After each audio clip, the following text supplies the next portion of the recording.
ഇപ്പൊ നേരത്തെ കോസ്റ്റ്യൂമിന്റെ കാര്യം പറഞ്ഞപ്പോൾ എനിക്ക് ആ ഞാറ്റുവേല കിളി എന്നുള്ള പാട്ടിലേക്ക് ഭയങ്കര ക്യൂട്ടായിട്ട് തോന്നി. ആ ഒരു ധാവണിയും പിങ്ക് കളറ് അല്ലെ, മുടിയൊക്കെ മുടഞ്ഞ് രണ്ട് സൈഡിൽ കൂടെ ഇട്ടിട്ട്. അപ്പൊ ഈ കോസ്റ്റ്യൂംസ് ഒക്കെ ആരാ, എങ്ങനെയാണ്? കോസ്റ്റ്യൂംസ് ഒക്കെ അവിടെ തന്നെ തരുന്നു, അവര് സെറ്റ് ചെയ്ത് തരും. കോസ്റ്റ്യൂം ഈദ് ചേട്ടൻ അങ്ങനെ അവരൊക്കെ എടുത്തു തരും. കോസ്റ്റ്യൂംസ് അനുസരിച്ചുള്ള ഹെയർ ഒക്കെ പിന്നെ അവിടെ ചെയ്തുതരും. ആക്സസറീസ്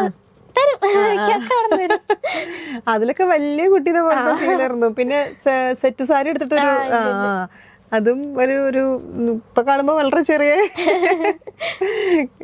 ആ ഒരു പാട്ട് ഞാറ്റുവേലക്കിളി നല്ല എല്ലാവർക്കും ഭയങ്കര ഇഷ്ടപ്പെട്ട ഒരു ഉള്ള പാട്ടായിരുന്നു. അത് കോസ്റ്റ്യൂം അത് എന്റെ അതിൽ ഏതൊരു എക്സ്പ്രഷൻ ഉണ്ട് എന്റെ അടുത്ത്, എന്ത് താമര തരുന്നത് എന്താ സാധനം, അതില് അത് ഓട്ടോമാറ്റിക് ആയിട്ട് അതാണ് എല്ലാവർക്കും ഇഷ്ടപ്പെട്ടത്.